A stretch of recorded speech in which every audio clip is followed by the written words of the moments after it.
রবিবার আন্তর্জাতিক নারী দিবসে সাধারণ মানুষের ভোটাধিকার রক্ষার দাবিতে মালদার কালিয়াচক ২ নম্বর ব্লকে আন্দোলন করল মহিলা তৃণমূল। কালিয়াচক ২ নম্বর ব্লক মহিলা তৃণমূলের পক্ষ থেকে বিক্ষোভ কর্মসূচি পালন করা হলো মোথাবাড়িতে। বিক্ষোভ কর্মসূচিতে নেতৃত্ব দিলেন মোথাবাড়ির তৃণমূল বিধায়ক তথা রাজ্যের মন্ত্রী সাবিনা ইয়াসমিন, জেলা মহিলা তৃণমূলের সভানেত্রী প্রতিভা সিং, কালিয়াচক ২ নম্বর পঞ্চায়েত সমিতির সভাপতি অঞ্জলি মণ্ডল সহ অন্যান্যরা।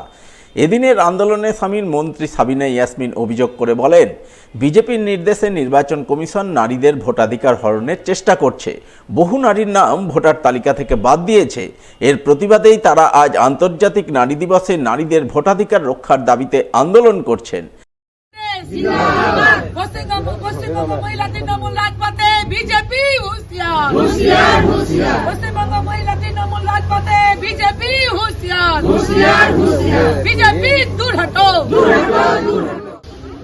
আজকে আমরা পথে নেমেছি। একদিকে নরেন্দ্র মোদীজি বিজেপি সরকার মেয়েদের ভোটাধিকার হরণ মানে সেই মেয়ের সঙ্গে জড়িয়ে আছে তার ছেলে, তার স্বামী, তার বাবা, তার ভাই, সবাই জড়িয়ে রয়েছে। ফলে এই আন্তর্জাতিক নারী দিবসে আমাদের একটাই ডিমান্ড যে সমস্ত নাগরিকদের যারা বৈধ ভোটার তাদের ভোটার তালিকায় নাম তুলতে হবে। এভাবেই আজকে আমরা এই আন্তর্জাতিক নারী দিবস উদযাপন করছি। আজব ঘটনা, চাকুরি পাওয়ার প্রতিশ্রুতির বিনিময়ে নিজের চাষের জমি দান করেছিলেন পিএইচির জল সরবরাহ প্রকল্প তৈরির জন্য। অথচ প্রকল্পের কাজ সম্পূর্ণ হয়ে যাওয়ার পর সেখানে চাকুরি পেলেন শাসক দলের এক কর্মী, আর বঞ্চিত হলেন জমিদাতা আদিবাসী পরিবারের সদস্যরা। এমনই গুরুতর অভিযোগ উঠে এলো মালদার হবিবপুর ব্লকে। ঘটনায় প্রতিশ্রুতি ভঙ্গ ও প্রতারণার অভিযোগ তুলে শাসক দল তৃণমূল এবং প্রশাসনের বিরুদ্ধে একরাশ ক্ষোভ উগরে দিলেন জমিদাতা পরিবারের সদস্যরা। জানা গেছে, রাজ্য সরকারের উদ্যোগে বছর ৩ আগে হবিবপুর ব্লকের কান্তুরকা অঞ্চলের রাঘবপুর গুঞ্জিয়া এলাকায় পিএইচির পানীয় জল সরবরাহ প্রকল্প গড়ে তোলার উদ্যোগ গ্রহণ করা হয়।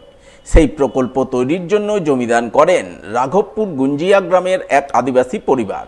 ওই পরিবারের সদস্য সাহেব বাসকে তার পরিবারের ২ জন সদস্যের চাকুরির প্রতিশ্রুতির বিনিময়ে তার ১০ কাঠা চাষের জমি জল সরবরাহ প্রকল্প তৈরির জন্য দান করেন বলে খবর। সেই মতো তার দান করা জমিতে গড়ে ওঠে প্রকল্প। কিন্তু প্রকল্প গড়ে উঠলেও সাহেব বাস্কের পরিবারের সদস্যদের মধ্যে কেউ এখনও চাকুরি পাননি। পরিবর্তে শাসক দল তৃণমূলের এক কর্মীকে চাকুরি দেওয়া হয়েছে বলে অভিযোগ। আর এই অভিযোগ তুলেই শাসক দল তৃণমূলের স্থানীয় নেতানেত্রী এবং প্রশাসনের বিরুদ্ধে একরাশ ক্ষোভ উগরে দিয়েছেন সাহেব বাস্কের পরিবারের সদস্যরা। জায়গাতে ট্যাঙ্কি বসানো হয়েছে, জলের ট্যাঙ্কি।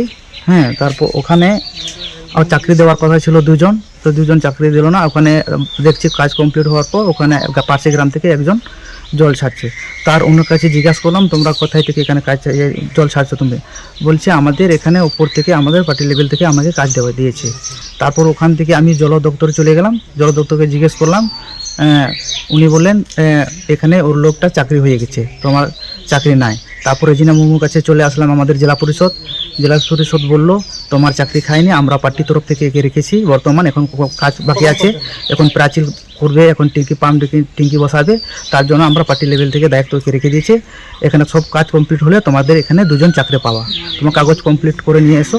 তারপর কাগজ কমপ্লিট করে আমি যখন দিয়ে আসলাম, তারপর উনি বললেন ঠিক আছে 15 দিন পর ওয়েট কর। তার 15 দিন পর যাই, তারপর আমার কোনো পাত্তা এলো না, খবর টবর করলো না, আমরা নিজেই গেলাম। তারপর উনি বলছেন এখন আমি বলতে পারবো না। তাদের অভিযোগ, স্থানীয় তৃণমূল নেতারা তাদের ভুল বুঝিয়ে চাকুরি দেওয়ার প্রতিশ্রুতি দিয়ে জল সরবরাহ প্রকল্পের জন্য জমিদানে রাজি করিয়েছিলেন। সেই মতো তারা তাদের চাষের 10 কাঠা জমি দিয়েছেন। সেই জমিতে প্রকল্পের কাজ হয়েছে, কিন্তু তারা এখনো পর্যন্ত চাকুরি পাননি। পরিবর্তে তৃণমূলের এক কর্মীকে চাকুরি দেওয়া হয়েছে। এই বিষয়টি জানতে পেরে তারা স্থানীয় তৃণমূল নেতৃত্ব থেকে শুরু করে প্রশাসনের দরজায় দরজায় ঘুরছেন, কিন্তু কেউ তাদের আবেদনে সাড়া দিচ্ছেন না। চাকুরির প্রতিশ্রুতি পূরণের ব্যাপারে কেউ কোনো উচ্চবাচ্য করছেন না। এই পরিস্থিতিতে তাদের পথে বসার উপক্রম হয়েছে। চাষের জমি চলে যাওয়ায় সংসার চালানো দুষ্কর হয়ে পড়েছে। তাই তারা চান তাদের চাকুরি দেয়া হোক, না হলে ফেরত দেয়া হোক তাদের জমি। আমাদেরকে 2023 সালে জায়গা চেয়েছিলেন, জায়গা আমরা ছেড়েছি 10 কাঠা জায়গা, মানে আমাদের চাষের জায়গা ওটা। সেই জায়গাটাতে আমরা চাষবাস করে খেতাম। এখন টিএমসির টিএমসির নেতারা এসে আমাদেরকে ভুল বুঝিয়েছেন যে এই জায়গাটা ছেড়ে দেন, আপনাদেরকে চাকরি দিব দুজনকে। এখন আমরা এই জায়গাটা ছেড়ে দিয়েছি, অথচ এই ট্যাঙ্কির কমপ্লিট হয়ে গেছে কাজ, আমাদেরকে এখন অবধি কাজ দেয়নি। কাজ দেয়নি বলতে আমাদেরকে খুঁজেননি। আগে যারা এসেছিলেন যে তোমাদেরকে এই জায়গাটা ছাড়তে হবে, এখানে তোমাদেরকে কাজ দিব, এখন অবধি আমাদেরকে কিছু ডাকেননি। আমরাই উল্টে গেছি। আমরা জানিয়েছি ফার্স্টে আমাদের রাজিনা মুর্মুকে, তারপরে বিডিও অফিসে, ডিএমের কাছে, আর জলদপ্তরের অফিসে, যেখানে পিএস অফিস আছে সেখানেও গেছি। আমাদেরকে একটাও পাত্তা দেয়নি। আমাদের চাকরিও গেল আর জমিও গেল। আমরা এখন খাবো কি? যেটুকুন ওই জায়গাটাতে আমরা চাষ করে খেতাম, সেটাও তো এই টিএমসি নেতাগুলো আমাদের মুখ থেকে কেড়ে নিয়েছে। এখন আমরা না খেয়ে মরবো, না বাটি হাতে রাস্তায় গিয়ে বসবো। আমাদের সঙ্গে এই টিএমসি নেতা আমাদের এলাকার যতগুলো নেতা আছে, তারা সবাই আমাদেরকে নিয়ে প্রতারণা করেছে। আমরা চাই যে আমাদের নেই বেচার আমরা যাতে পাই, আমরা এখানে যাতে কাজ পাই, চাকরি পাই। চাকরি না পেলে আমাদের জায়গাটা যাতে ছেড়ে দেয়। ঘটনায় তৃণমূলকে বিত্তে ছাড়েননি বিজেপি। হবিবপুরের বিজেপি বিধায়ক জোয়েল মুর্মু গোটা ঘটনার কড়া নিন্দা করেছেন। সেই সঙ্গে আগামী দিনে আদিবাসীদের নিয়ে আন্দোলনে নামার হুঁশিয়ারি দিয়েছেন তিনি। আমাদের যে হবিবপুর বিধানসভার মধ্যে যে কান্তুরকা জিপি বলা হয়, সেই কান্তুরকা জিপিতে রাঘবপুর গ্রামের যে সাহেব বাস্কের জায়গাটাতে নেওয়া হয়েছে, সেখানে তাকে প্রলোভন দিয়েছিল যে আপনার জায়গাটা দিন, আপনার এখানে পিএইচই করা হবে। যে তিনি সরল সিধা মানুষ, তিনি সেখানে জায়গাটা দিয়েছেন, সেখানে কর্মসংস্থান হবে বলে জায়গাটা দিয়েছেন, কিন্তু সেখানে কর্মসংস্থান হলো না। সেখানে পিএইচই তৈরি হলো, সেখানে তৃণমূলের প্রভাবশালী নেতারা সেখানে চাকরি পেয়েছে। আর সেখানে তিনি সাহেব বাসকে তার ছেলে এবং তারা পরিবার সমেত বিডিও অফিসে যাচ্ছেন, ইঞ্জিনিয়ারের কাছে যাচ্ছেন, পিএইচই দপ্তরে যাচ্ছেন, ডিএমের কাছে যাচ্ছেন, কোথাও তারা চাকরি মিলেনি। কিন্তু আমি বলবো যে আদিবাসী মানুষদেরকে, হবিবপুরের বিধানসভার মানুষজনকে বলবো যে তৃণমূল কিভাবে আদিবাসী মানুষকে ঠকিয়ে জায়গা নিয়ে তৃণমূলের প্রভাবশালী নেতারা চাকরি পাচ্ছে, তার জন্য আমরা বৃহত্তর আন্দোলনে আমরা বিডিও অফিসে ঘেরাও করব, সমস্ত আদিবাসীকে নিয়ে এসে আমরা আন্দোলন করব। যদিও বিজেপির কথায় আমল দিতে রাজি নন জেলা তৃণমূল নেতৃত্ব। জেলা তৃণমূলের মুখপাত্র আশিস কুন্ডু জানিয়েছেন, এই বিষয়টি সম্পূর্ণভাবে প্রশাসনিক ব্যাপার। তবে আশা করছেন প্রশাসন বিষয়টি খতিয়ে দেখে উপযুক্ত ব্যবস্থা নেবে। হবিবপুরের কান্তরকা অঞ্চলের যে ঘটনাটা আপনারা বললেন, এটা তো আমাদের গোচরে ছিল না। আপনারা যেটা বললেন যে কনসার্ন ডিপার্টমেন্টগুলোতে তারা চিঠি করেছেন, আমরা এতটুকু বিশ্বাস রাখি ডিপার্টমেন্টাল যারা অফিসার্স আছেন তারা ওনার আবেদনটা নিশ্চয়ই খতিয়ে দেখে ব্যবস্থা গ্রহণ করবেন। এর ব্যাপারে আমরা দলগতভাবে আলাদা করে তো কিছু বলতে পারি না, এটা কমপ্লিটলি অ্যাডমিনিস্ট্রেটিভ পার্ট। অ্যাডমিনিস্ট্রেটিভ পার্টে অ্যাডমিনিস্ট্রেশনের যারা রয়েছেন তারা টেক কেয়ার করবেন। আর বিজেপি এটা নিয়ে হই হই করার কিছু কারণ নেই। দেখুন, বিজেপি এসআইআর এর নামে যেভাবে বাংলার বুকে বাংলার মানুষদের ভোটাধিকার কেড়ে নিয়েছেন, তাতে ওদের বিজেপি সম্পূর্ণভাবে এই বাংলার রাজনৈতিক ময়দানে অপ্রাসঙ্গিক হয়ে গেছে।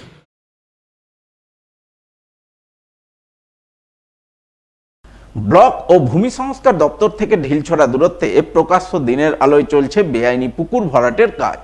সব দেখে শুনেও নিশ্চুপ প্রশাসন, জানিয়ে ক্ষোভে ফুঁসছেন মালদার চাঁচল 2 নম্বর ব্লকের মালতীপুর এলাকার সাধারণ বাসিন্দারা।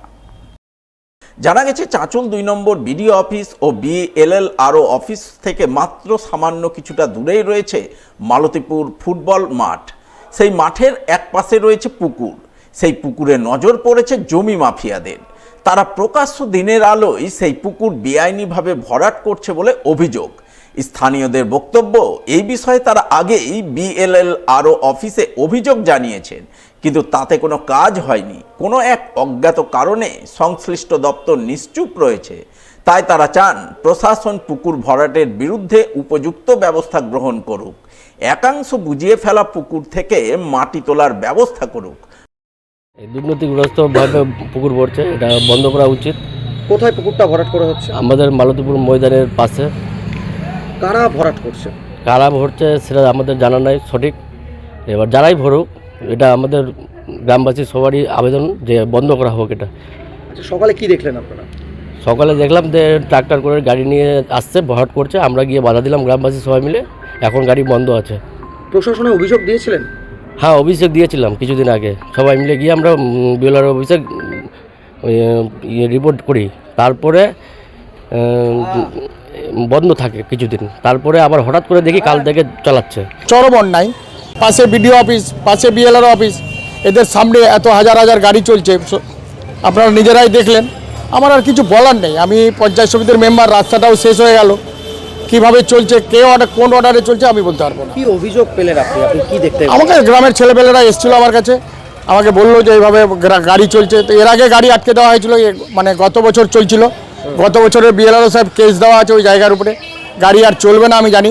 লটকন জারি হয়েছিল, তার বাড়িতে গিয়ে নোটিশ টাঙিয়ে দেওয়া হয়েছিল। আবার নতুন করে চালু হয়েছে, কিভাবে বিএলআরও পারমিশন দিল বা বিডিও পারমিশন দিচ্ছে, আমি এই ব্যাপারে কী বলবো বল। রাজ্য সরকার, আমাদের মুখ্যমন্ত্রী, মাননীয় মুখ্যমন্ত্রী এ ব্যাপার নিয়ে কিছুদিন আগেই তো আপনারা দেখলেন যে অগ্নিকাণ্ডে একটা ঘটনা ঘটলো, পুকুর ভরাট করে বিল্ডিং হয়েছে। আবার এখানেও সেরকম অগ্নিকাণ্ড ঘটবে দুদিন পরে, এখানকার মানুষ সব দেখতে পাবে। পুকুরটা কারা ভরাট করছে? যাদের জায়গা তারা ভরাট করছে। কি নাম তাদের? ধীরেন্দ্রনাথ দাস, কালীপ্রসন্ন দাস। এদিকে এই ঘটনায় শুরু হয়েছে রাজনৈতিক তরজা। বিজেপির উত্তর মালদার সাধারণ সম্পাদক অভিষেক সিংহানিয়ার অভিযোগ, পুকুর ভরাটে তৃণমূলের ব্লক নেতৃত্বের একাংশ এবং ব্লক প্রশাসনের একাংশের যোগসাজশ রয়েছে। সেই কারণেই নিশ্চুপ রয়েছে প্রশাসন। চোরে চোরে মাস্ততো ভাই। চাচল 2 নম্বর ব্লক অফিসের ঢিল ছোড়ার দূরত্বে বেআইনিভাবে পুকুর ভরাট করা হচ্ছে। প্রশাসনকে এর আগে অভিযোগ জানানোর পরেও প্রশাসন নীরব দর্শক। কারণ তৃণমূলের ব্লক নেতৃত্ব সহ প্রশাসনের একটি যোগ সাযোগ আছে। সবাই ওপর থেকে নিচে অবধি তৃণমূলের নেতারা ভাগ পাচ্ছে। তৃণমূলের এই চুরি করেই সরকার কিন্তু চলছে। মা, মাটি, মানুষ সব কিছুতে এদের চুরি। এই বিষয়ে জেলা তৃণমূলের মুখপাত্র আশিস কুণ্ডুকে ধরা হলে তিনি বলেন, কোনোভাবেই পুকুর ভরাটের মতো বেআইনি কাজ মানা হবে না। এই ঘটনায় যে বা যারাই জড়িত থাকবে, প্রশাসন তার বিরুদ্ধে কড়া পদক্ষেপ গ্রহণ করবে। চাঁচলের যে পুকুর ভরাটের কথা আপনারা বললেন, আপনাদের মাধ্যম দিয়ে জানতে পারলাম, আমাদের রাজ্যের সর্বোচ্চ জায়গা থেকে যেটা নির্দেশ, কোনো ধরনের পুকুর ভরাট থেকে শুরু করে জমি ভরাট, এই ধরনের কোনো রকম অ্যান্টি সোশ্যাল অ্যাক্টিভিটিসের সাথে যে নেক্সাস জড়িয়ে থাকে তাদের বিরুদ্ধে সর্বোচ্চ লেভেলে ব্যবস্থা গ্রহণ হবে। কাজেই আপনারা যে কনসার্ন ডিপার্টমেন্ট ইমিডিয়েটলি ব্যবস্থা গ্রহণ করবে বলেই আমাদের বিশ্বাস।